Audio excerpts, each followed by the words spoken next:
Hi guys, welcome back to my channel. Today I wanted to rank all of the 102 books that I read in 2024. I already did my end of year book tag, but I kind of feel like all of the books kept getting repeated because those were like my top ones. I was just choosing from my top books. And there's so many books somewhere in the middle that like got lost and didn't get mentioned because they obviously weren't as good as like my top 20. So I feel like this would be a perfect time to have a video where all of my books of 2024 could just live in one place. So first I wanted to talk about my like Storygraph reading wrap up, like my stats. It said I finished 102 books across 40,805 pages. My first book was Eileen. My last book was Betting on You by Lynn Painter. And this is just like a graph of like the books and pages I read per month in 2024. You could see that there was this like dip in June. I don't know what was going on in June. There was also a dip in September, but I remember September was, I read the least amount of books, but I read lots of great books. The genres that I spent the most time with in 2024, romance, contemporary, YA, literary, and thriller. I feel like that checks out. Although thriller, surprised that's there. It says the longest book I read was A Little Life, 816 pages. The shortest book, the answer is no, 68 pages. The average length of books that I read was 393, and it took me around 3 days to finish each book. It says my average rating was 4.17, which I feel like is amazing. I think on Goodreads it said my average rating was somewhere like 3 point something, and I just realized that that's not going to be as accurate because on Storygraph I could use the like 0.25, 0.5, and 0.75 ratings, so this is definitely more accurate. 4.17 is really good. Honestly, that checks out. I feel like I didn't have that many books under 3 stars, which is great, and like one of my goals for 2025 is to not have any under 3 stars. We'll see how that goes. And here it says some months were better than others. The highest average rating for September was 4.95, even though on the graph that was the month that I read the least books, and that was such a, I feel like that was such an eye-opening month. Like that's what I want. Even if I have to read a little bit about books, I just want to be reading things that I absolutely love. My lowest rating that month was 4.95. And then all the rest books were 5-star reads. I only read 5 books, so 4 5-star reads, and then 1 was 4.75. I read the most pages in July, 4,464. Don't know what I was going through in July. It was summer. It was too hot for me to be outside. Now this next stat isn't very accurate because I only started using Storygraph in 2024, and I never transferred all of my Goodreads to it because I just didn't care to. So this one is saying that I explored 64 new authors, which yeah, that's not accurate because it doesn't have anything to compare it to.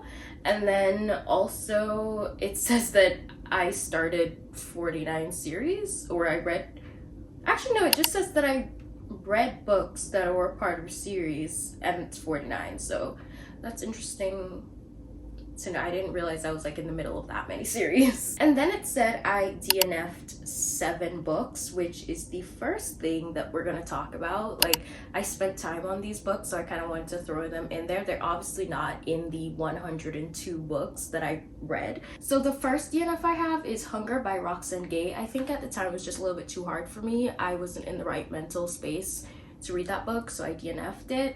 And then I have The Perks of Being a Wallflower. A similar reason, something that happened to the character in that book I also experienced in real life, and it was just hitting too close to home at the time. But that's a book that I actually do want to finish. I still have it on my physical TBR, so eventually, just couldn't do with it at the time. A Good Girl's Guide to Murder. I was bored. I didn't care about what happened to the girl. What did she go missing? Did she die? I don't even remember, but I didn't care to find out what happened, so I just stopped.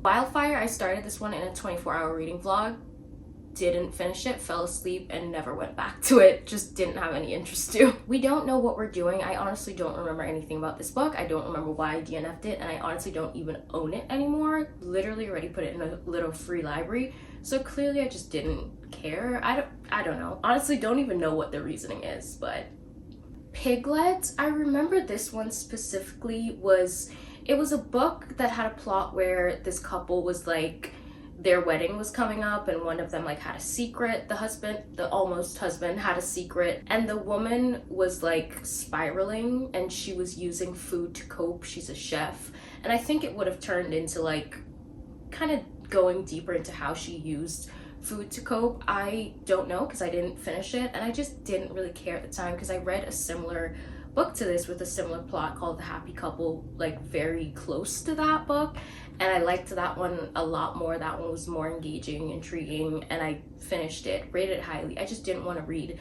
another book that was so like close in plot, if that makes sense. And the last book of the year that I DNF'd was Most Wonderful, which was a Christmas book. That book had so much potential. It's a book that I bought solely because I loved the cover. I thought the cover was really cute.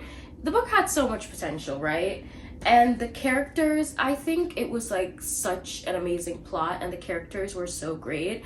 It was like these three siblings who are so different. They all have the same mother, but they all have different fathers. Like the setup of it was amazing. I loved all the different personalities, but the way that it was written is just not for me. It's in third person, which I don't usually mind, but my thing about third person is sometimes it does this thing where it's like, okay, so let's say we're talking about Liz, and it would be like, Liz went to the store, Liz bought an apple, Liz realized she didn't need an apple, so Liz returned the apple. And it's just like, okay, after you say Liz went to the store, we know that we're talking about Liz, so you could just be like, she bought an apple, and she, like, the constant Liz, and then saying the other person's name. I realize that I hate when books are written in that way. And this is one of those, and it threw me off. And then I was reading this Christmas Eve on Christmas Day, and as soon as Christmas ended and I realized I didn't finish the book, I was over it. I just removed it from my like Goodreads shelf and everything. I was done with it. I wasn't gonna continue the Christmas book after Christmas ended. So that's the reason for DNF in that one. I'm gonna keep it. Maybe I'll try to read it next year. So now let's finally get into the 102 books that I read. I'm gonna rank them and maybe say a little bit about them, like I just did about the DNFs. Maybe give my reasoning for why they are where they are. I have to look at this because I can't remember everything. Okay, so I literally have them in categories, and this category I have labeled as the flops. So at 102, we have Some Kind of Perfect. That was my only 1-star read of the entire year, and it came in December. I'm really happy about that. I didn't have more of that. That was the final book in the Addicted Calorie series. I think I was just over it at that point. At 101 is Nora Goes Off Script. All I'm saying is don't believe them when they say this is like book lovers. At 100, The Couple Next Door. It's so stupid that it's unrealistic how stupid this is. 99 is Here With Me. I don't remember anything about this book. At 98 is The House Across the Lake. I didn't like the plot twist of this at all. I thought it was really silly. At 97 is The Striker. I feel like it was too long and nothing that interesting ever happened throughout the book. At 96 is Out on a Limb. I hated the dialogue. I thought it was cringy. 95 is My December Darling. I thought that the romance in that book was really cute, but the backstory of how they met and how they got there I hated it. I couldn't get past it. It made me want to throw up. 94 was Right. It was okay, but pretty forgettable. At 93 is My Magnolia Summer. This one did the same exact thing as Most Wonderful with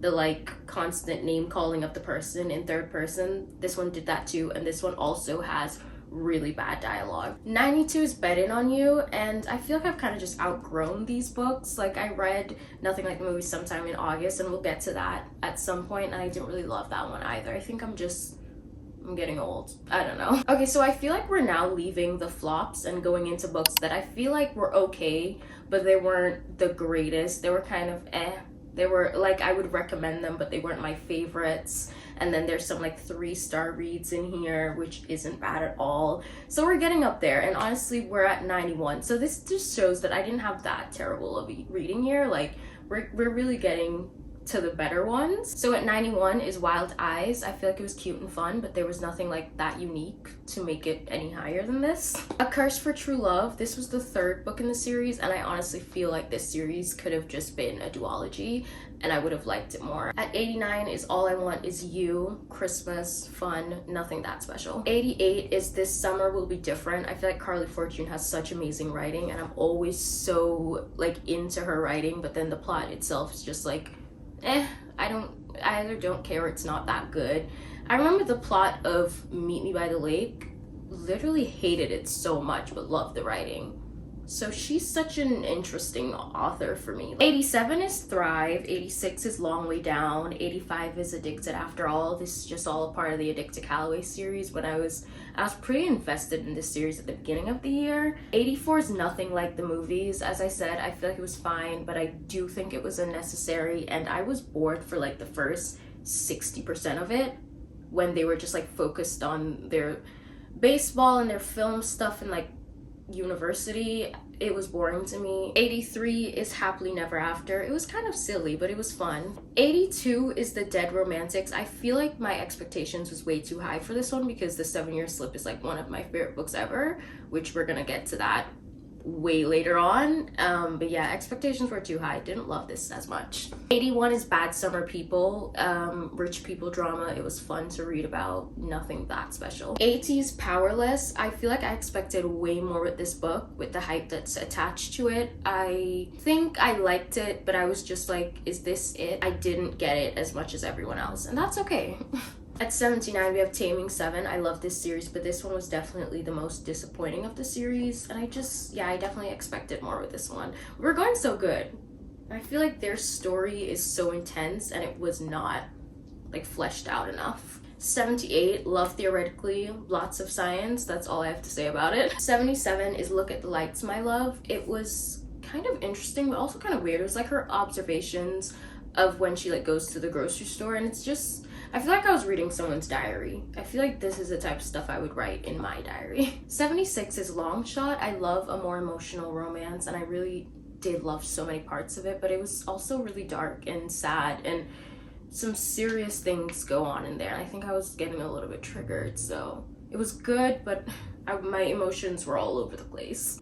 75 is Intermezzo, and this one makes me so sad. Literally love all of Sally Rooney's books so much. Would literally never expect her to be 75, but it is what it is. 74 is the Happy Ever After playlist. I remember this book being so unserious, but I had a really good time reading it. 73 is Binding 13. I was so unsure about this series. You start off and you're like, what is this about? What is gonna happen? And then you get so attached to the characters. I can't wait for this series to continue on. I just need to know what's happening in their world. 72 is You Again. I feel like everyone hates this book. It's honestly not the best thing ever, but I just remember when I was reading it, I was always excited to get back to it. Like if I was going out somewhere, I was like, I'm excited to go home and read my book. So that's a good sign. 71 is The Love of My Afterlife. I was thinking about this book the other day, and I was literally thinking about how I would recommend this book so much. Even though it wasn't my favorite, I feel like a lot of people could enjoy this book. I think one, the timing that I read it wasn't really in the mood, but two, I was also kind of annoyed by how many tropes is in this book. Like there's literally every trope in the world in this book. And that might not bother other people. You might not even know it. Well, I guess I just told you, but but it might not be the first thing that's like on your mind at the time. But with that being said, like all the tropes kind of made it interesting. It's weird because with this book, I feel like all of the things that I love is like here, and then all the things that I didn't love is like right here with it. Like it's just very equal.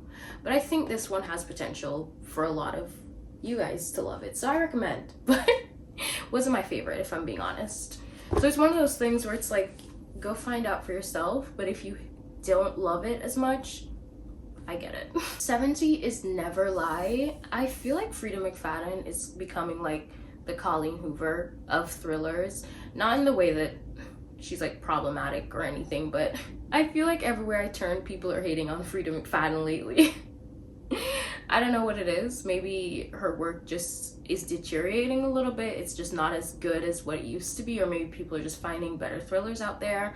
I'm not a big thriller reader, so I'm still very, like, she gets me good every time. I'm still very intrigued by all of her books. I never guess anything. Anyway, yeah, Never Lie by Frida McFadden was at 70.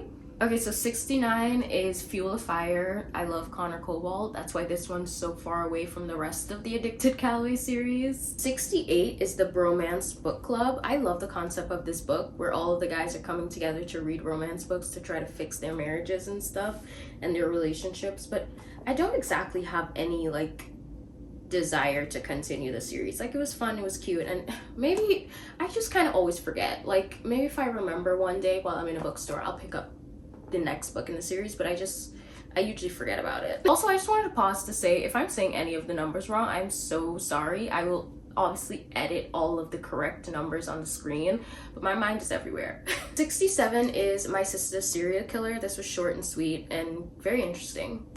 Very easy to read too. 66 was A Touch of Jen. So weird, horrifying, but I couldn't look away. Couldn't put it down. 65 is The Rule Book. I feel like Sarah Adams writes the best palette cleansers. They're just always so fun and cute, and I always have a good time reading them. If I ever read anything too triggering or too weird or anything, like, I'll just pick up a Sarah Adams book. And I feel like I haven't read that many of them, but I've always enjoyed her books. You see, we're all the way in the 60s, and I feel like ranking a book in the 60s yet still saying I enjoyed it so much is like crazy. Like, that just goes to show I had a pretty good reading year, because this book, I'm trying to remember what I rated, but I did rate it pretty highly, and it's still ranked 60 something. That's kind of crazy. Anyway, 64 is The Teacher. 63 is The Housemaid's Secret. As I said, Frida McFadden gets me every time. 62 was My Husband. Everyone in this book was so insane, and it was so interesting.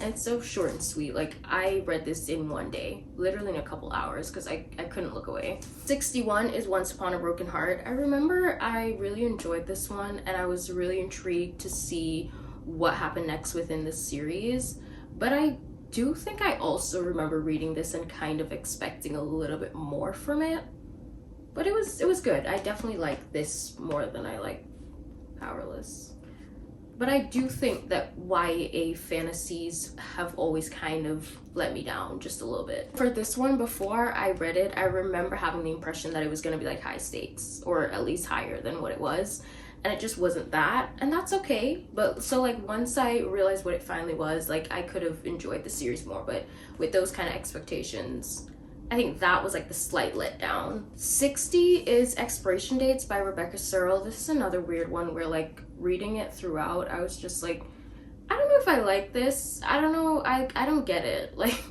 it's just there. But the ending was so good, and the reveal was so good, and I never see anything coming, and so I'm just like, that makes me want to change my entire, like, rating and feeling about a book. So 59 is The Fury. I feel like that one was so fun, and they were on a Greek island, and I love the way that it was told in the audiobook. That's definitely the way that I would recommend it. I feel like the story is told so good through the audiobook. 58 is The Answer Is No. It's such a wholesome story with a great message. Okay, so now we're getting to the part of the list where I feel like it's absolutely insane to still be in the 50s, because these are books that I really liked, really enjoyed, and we're still in the 50s. 57 is Keeping 13. Love the series, of course.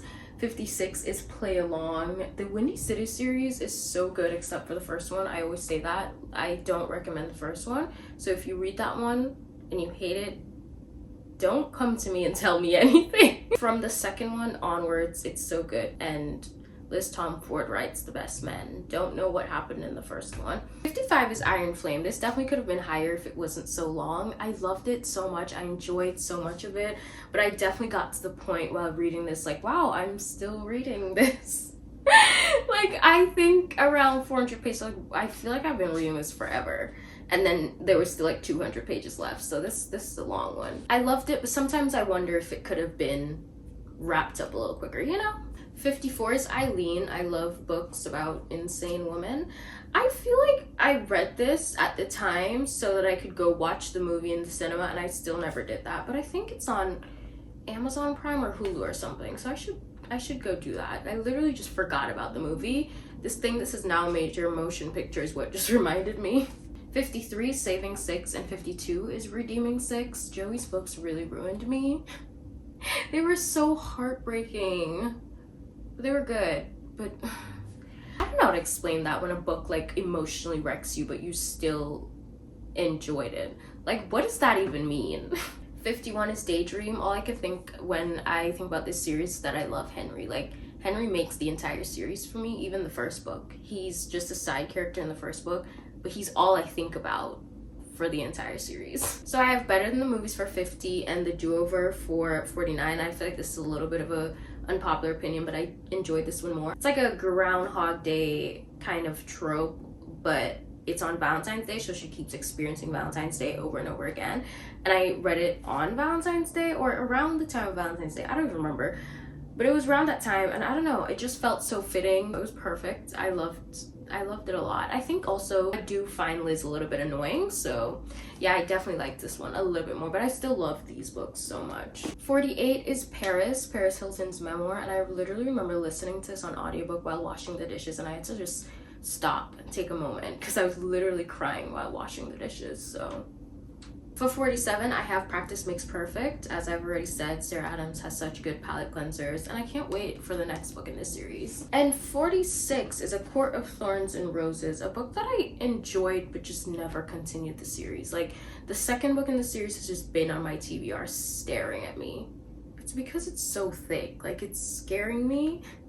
But I just need to read it. Everyone literally says that's their favorite one in the series too, so. At 45 is Why Love, one of my favorite Elsie Silver books.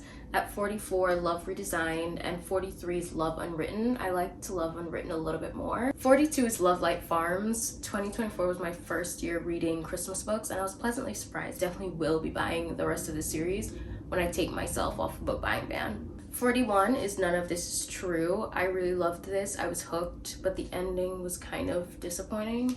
40 was Powerful. Absolutely loved this novella. I think I simply just liked the characters in this more than I liked the characters in Powerless. 39 is The Wishing Game, literally the most wholesome book that I've ever read.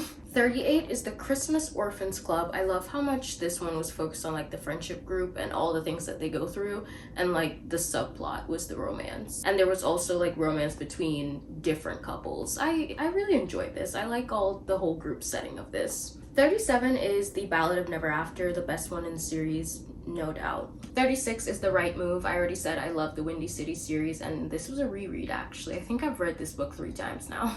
35 is Love in Other Words. This was also a reread, and I'm still attached to this. It like something about the nostalgia when it comes to this book, but rereading this year was kind of eye-opening. I feel like there were bits of it that I don't remember being so outraged by when I first read it, and then when I read it this time, like the way that they handle things as adults just, it was like side eye. It's still very highly rated for me, again, because nostalgia.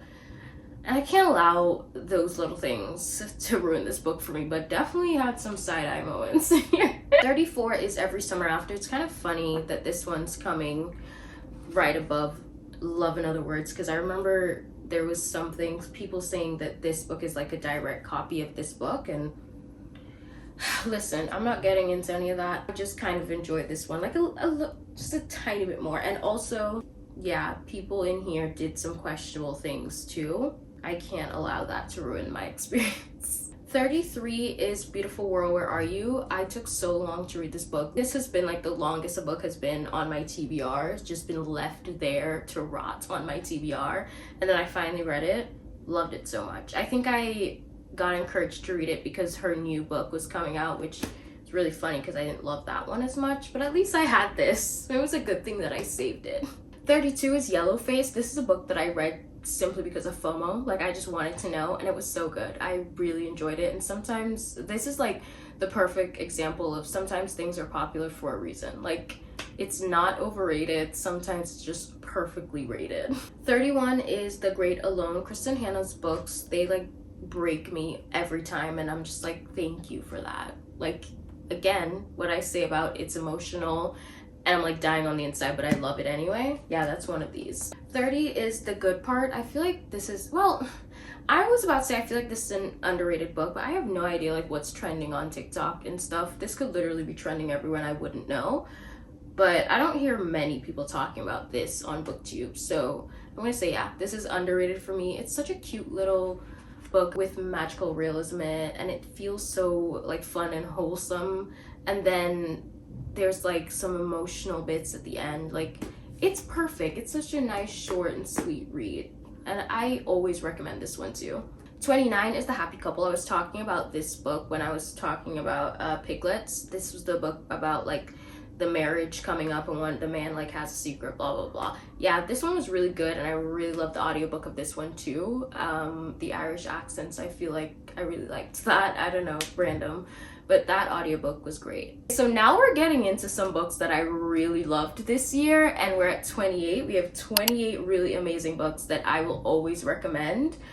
So time to lock in. Let's get to the good ones. At 28, we have Summer Romance, and I was so happy that I loved this book because I didn't like Nora Goes Off Script. Absolutely loved this one. It was such a pleasant surprise. This book is so summer.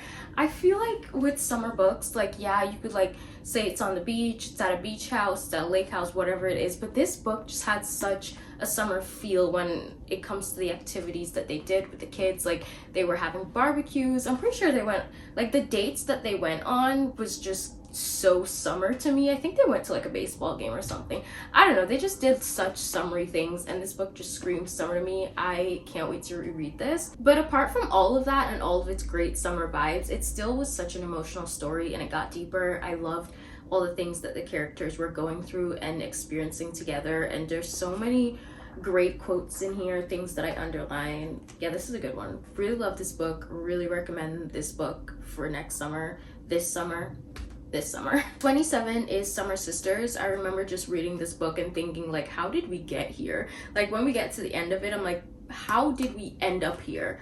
Or like, I think there was a prologue. Yeah, there was a prologue, and then I was like, how did we get from this to this? I read this one so fast. 26 is True Colors, my first ever Kristen Hanna book, and this is just such a bingeable book. Like, don't let the thickness fool you. You'll probably finish this one in a day too. 25 is Divine Rivals, and this was actually my first YA fantasy, but this one did not disappoint me. Love this book so much, and the writing of this is just so pretty. Like, I don't know how to explain it. I don't know how better to explain it. The writing is just gorgeous. 24 is Big Swiss, a weird one, but it hits. 23 to 19, I'm saying, is the entire Heartstopper series.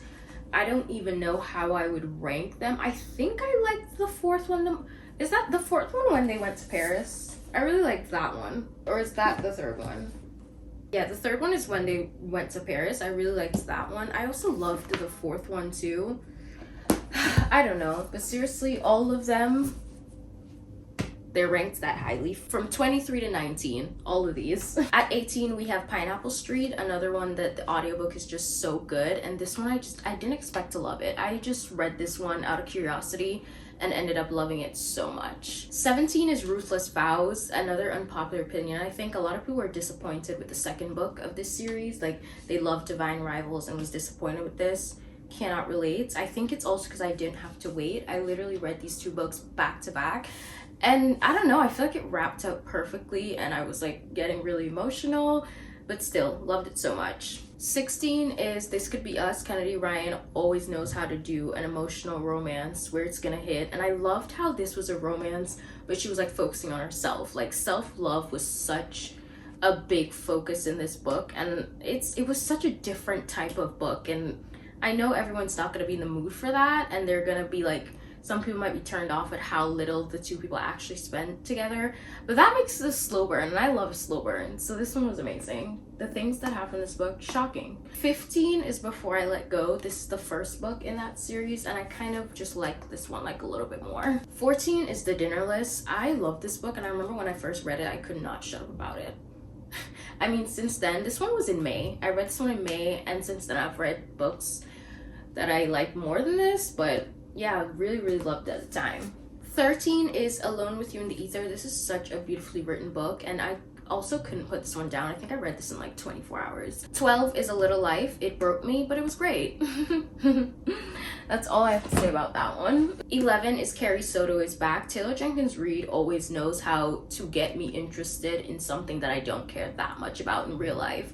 Don't care that much about tennis. I was so intrigued by this, and now I want to go out and watch tennis games. I want to go attend tennis games, and she always knows how to like throw in an emotional factor that'll get me crying a little bit. And Carrie Soto has also become one of my favorite female main characters, so I can't wait for her new release in June. So getting into the top 10 and continuing on with Taylor Jenkins Reid, Daisy Jones and the Six is a reread. I will always love this book, and a reread being in the top 10, it makes sense, it checks out, but still it needs to be up there. At number 9, I have The 7-Year Slip, and I think that's why I was so disappointed about The Dead Romantics, because this was just such a huge part of like my reading at the beginning of the year. I could not shut up about this book. Number 8 is Funny Story by Emily Henry, and Emily Henry not being top 3 is kind of insane, but I just read so many good books this year, and she's got a lot of competition with romance this year, honestly. But yeah, number 8 for Funny Story, still amazing. Like, honestly, all of these top 10 books are like, they're all 6-star reads in my head. So can I really compare them? They're all just like number ones, but I tried my best to really rank them. Number 7 is Between Friends and Lovers, and this one not being top 3 also feels kind of crazy. I love this book so much, and it was like the highlight of my end of the year book tag, so everyone should go read this. I really recommend it, and I can't wait to reread it.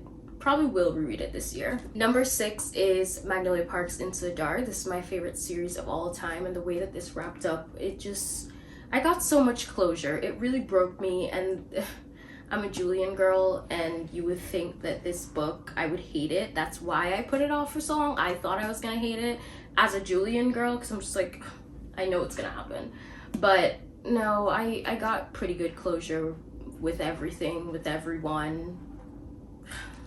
It's heartbreaking though. Number 5 is Just for the Summer. I didn't have that high expectations for this book, and I just had such a great experience reading it. Like, I was on a vacation, I was reading this book. Like, the actual reading experience is what tops it for me too. The book is amazing. Such great quotes in here, so many annotations.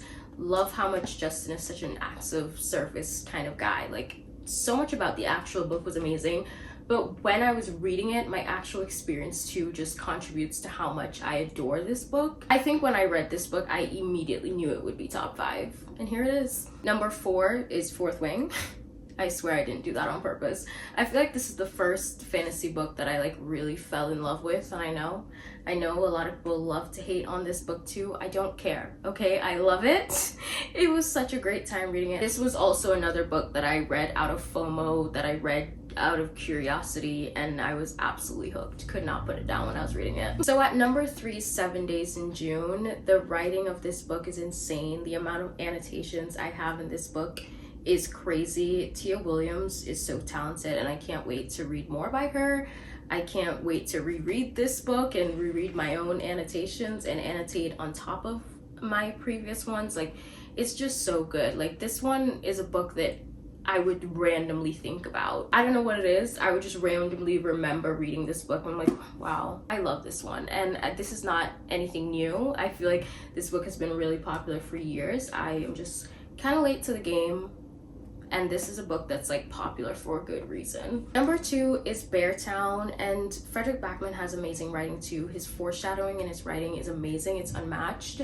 It's something that I kind of feel like Kristen Hanna does a little bit of, but the way that he does it just gets me every time. Another book where I have so many annotations in, and I can't wait to continue this series. It's the type of book where I don't know where the series is gonna go, because this feels like a standalone.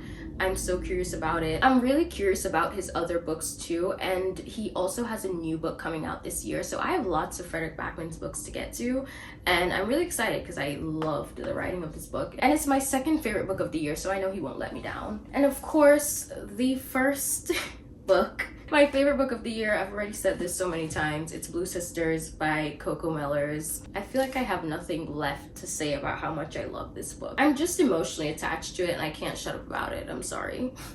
Can't wait to reread it. Those were all of the books that I read in 2024, ranked. Feel free to tell me all the books that you read, even if it's 102. Those are all the books, that's what I think of them, and if you got to this point of the video, thank you so much. Comment a book stack if you're still here. And if you enjoyed it, give it a like and subscribe for more, and I'll see you soon. Bye!